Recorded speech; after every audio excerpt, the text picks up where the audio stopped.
السلام علیکم دوستو۔ قدیم مصر میں قدیم ترین ممیاں قدرتی طور پر اس ماحول کی وجہ سے بنائی گئی تھیں جس میں انہیں دفن کیا گیا۔ 3500 قبل مسیح سے پہلے مصریوں کو سماجی طبقے سے کوئی خاص دلچسپی نہ تھی، اس لیے وہ اپنے تمام مردوں کو گھڑے والی قبروں میں دفن کر دیتے تھے۔ صحرا کے گرم موسم، خشک ریت کو لاشوں کو پانی کی کمی اور قدرتی ممی بنانے کا راستہ فراہم کیا۔ قدیم مصری مذہب نے 3400 قبل مسیح میں مردوں کے قدرتی تحفظ کو اپنی ثقافت اور مرنے والوں کی رسم کا ایک لازمی حصہ بنا دیا۔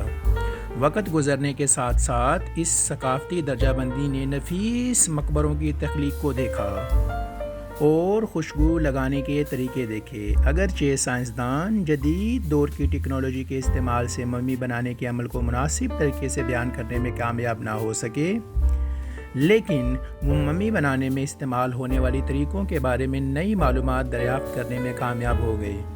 ایک اچھی مثال سی ٹی اسکین کا سلسلہ ہے جو 2400 سال پرانی ممی پر کیا گیا۔ 2008 میں ایک آلے کا انکشاف ہوا جو ممی کی کھوپڑی کے اندر کھوپڑی میں رہ گیا۔ دنیا کی مشہور ترین ممیاں جو مصر میں پائی گئیں ان میں ممی نمبر 1 توتن خمون۔ در حقیقت 1922 میں برطانوی ماہر آثار قدیمہ ہاورڈ کارٹر نے مصر کی وادی آف کنگز میں فرعون توتن خمون کی ممی دریافت کی۔ کئی ظاہری ڈکیتیوں کے باوجود مقبرہ قدیم خزانوں سے بھرا ہوا تھا، جس میں زیورات، سنہری مزارات اور ایک ٹھوس سونے کی فینسی ماسک موجود تھے۔ اس دریافت نے مصریات کی دنیا میں بہت دلچسپی پیدا کی۔ کئی دہائیوں تک یہ قیاس آرائیاں کرنے کے بعد تجزیے سے ثابت ہوا کہ وہ شکار کے دوران لگنے والے زخم سے مر گیا۔ بادشاہ توتن خمون 9 سال کی عمر میں فرعون بن گیا اور اس نے تقریباً 10 سال حکومت کی۔ در حقیقت یہ سمجھا جاتا رہا ہے کہ اس کے مقبرے کی دریافت نے ممی کی لعنت کو افسانے کو جنم دیا۔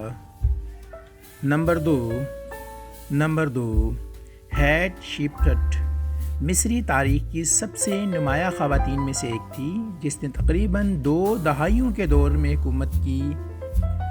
1458 قبل مسیح میں اپنی 50 کی دہائی میں مرنے سے پہلے نئے تجارتی راستے قائم کیے اور عمارت کے پرجوش منصوبے شروع کیے۔ فرعون تھٹموس II کی ملکہ اسے اس کی موت کے بعد رواج کے مطابق 1479 قبل مسیح میں اپنے جوان سوتیلے بیٹے تھٹموس III کے لیے حکومت کرنے کے لیے ریجنٹ بنایا گیا جب تک کہ وہ عمر کا نہ ہو گیا۔ تاہم چند سالوں میں اس نے خود کو فرعون قرار دیا۔ اسے بھی کارٹر نے 1902 میں دریافت کیا، لیکن اس کا سرکوف توتن خانوم کے برعکس خالی تھا، اس کے اندر تمام چیزیں نکال لی گئیں۔ اس کی ممی کے ساتھ ایک نرس اور ایک نامعلوم خاتون کی ممی ملی۔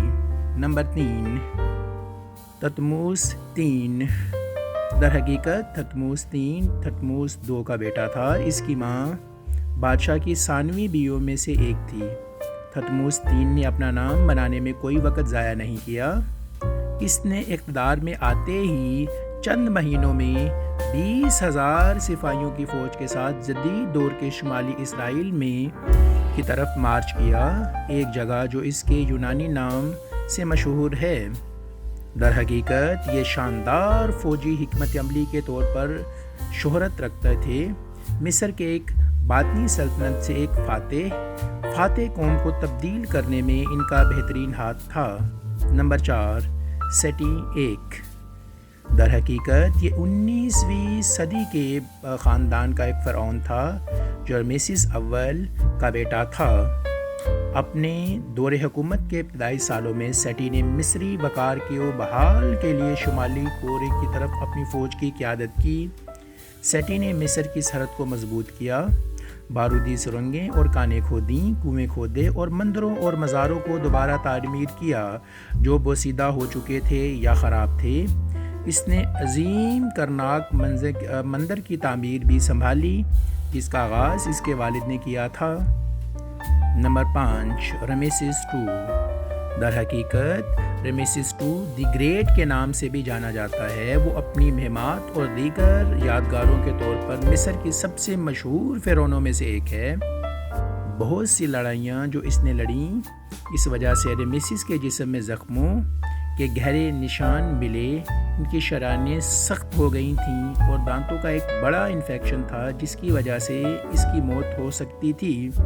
یہ خیال کیا جاتا ہے رمیسیس II نے تقریباً 60 سال تک حکومت کی۔ اس کی ممی 1881 میں وادی آف دا کنگز میں دریافت ہوئی۔